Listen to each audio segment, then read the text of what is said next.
¿Qué tal, gente? Buenas tardes, ¿cómo están?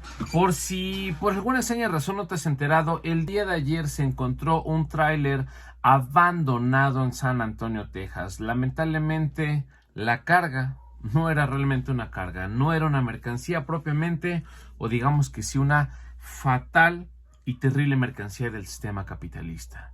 Allí, en ese tráiler abandonado, con un calor brutal, había migrantes. Muchos de ellos perdieron la vida, algunos en el momento, en el lugar, otros en el hospital. Y sí, por supuesto, lamentablemente había mexicanos. Te platico los detalles. Muchísimas gracias por estar.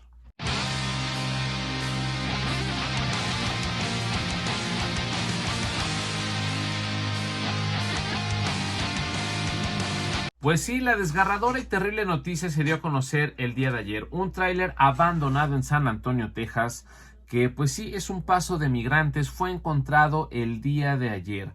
51 migrantes murieron. Ojito, 51 migrantes murieron.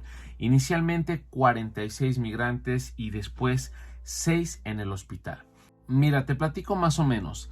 El camión había pasado por un puesto de control de la patrulla fronteriza al noreste de Laredo, Texas, en la Interestatal 35, pero en ese momento no se sabía que llevara migrantes en la caja del tráiler, del camión, como se le suele decir.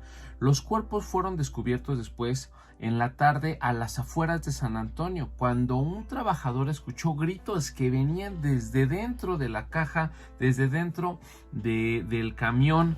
Y eran personas que, dado el calor, dado el cansancio, dado el abandono, quién sabe de cuántas horas atrás, pues empezaron a morir por la asfixia, por el cansancio, y desafortunadamente muchas personas murieron. Te repito, 46 en ese momento murieron, y después 5 personas más, perdón, creo que te había comentado que 5 personas más murieron en el hospital. Decían que a estas personas que lograron llevar al hospital estaban calientes al toque, su piel estaba extremadamente caliente porque el camión no contaba con refrigeración, con ventilación, con aire acondicionado, de modo que la temperatura les pegó con todo, y por la lámina, el contenido y demás, es algo de verdad inhumano lo que pasó aquí. ¿Qué es lo que pasa? Desafortunadamente sí hay mexicanos, como era de esperarse. Las familias, todas, que sabían que había personas tratando de cruzar a los Estados Unidos, desesperadas, empezaron a buscar noticias de sus familiares.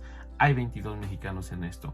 Hay 22 mexicanos, pero independientemente de que fueran o no solo mexicanos, de que no hubiera ni un solo mexicano, es terrible esta pérdida. Es una desgracia y ha sido de lo peor que ha pasado en los últimos años en los Estados Unidos, en cruces fronterizos, y sin duda alguna revela lo inhumano, lo desigual que es el mundo, lo que se le llama el precio de la desigualdad. Es esto: gente que no tiene condiciones laborales, salarios bien pagados en su país, tiene que ir a buscar el dichoso sueño americano. Latinoamérica sufre de eso todos los días, todos los años. Sabemos de cómo se está comerciando personas hacia allá. Se les está cobrando un dineral por correr este riesgo. ¿Y qué pasa en nuestro país? Los presidentes, nuestro presidente, todas las personas se vanaglorian, aplauden las remesas. ¿A costa de qué?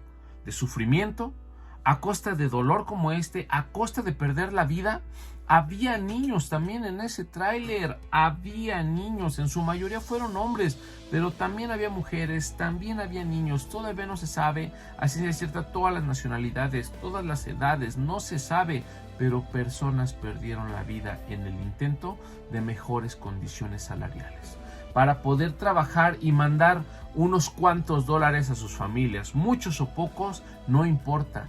Nada vale la vida que perdieron estas personas. Y los países, sea Canadá, sea Estados Unidos, sea México, sea Latinoamérica, están gastando dineral en muchas otras cosas, pero no están dando verdaderas condiciones para que la gente no tenga un cruce seguro. No, lo importante no es tratar de garantizar un cruce seguro, no es tratar de abrir las fronteras, no se trata como Greg Abbott le dijo a Joe Biden: estas son las fatales consecuencias por tener fronteras abiertas. No, es que ni siquiera debería existir la necesidad para que una persona salga de su país y vaya a buscar mejores condiciones salariales o laborales a otro país.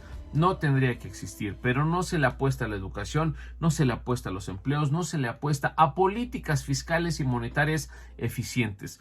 Se siguen protegiendo beneficios del Estado, beneficios personales de los diferentes países y por lo tanto esto pasa y seguirá pasando en cruces fronterizos al sur del país, es decir, al sur de México y al norte de México. Desafortunadamente se está volviendo una carnicería y este es uno de tantos casos más. Este sí es de los peores sin duda alguna, pero este es uno de tantos casos que están pasando. 51 personas perdieron la vida, 22 mexicanos en esto. ¿Qué opinas? ¿Vale la pena intentar buscar ese sueño por esto que está pasando? Leo tu comentario y por favor apóyame compartiendo, suscríbete y de verdad dime qué opinas. Para mí esto es una terrible desgracia y no veo a los países verdaderamente preocupados. Dicen que se van a reunir los presidentes. Yo no veo por qué no están haciendo nada desde sexenios pasados, 2, 3, 4, 20, 50, no sé cuántos años atrás debieron hacer esto y no lo están haciendo. Cuídense mucho, gente. Los quiero. Gracias.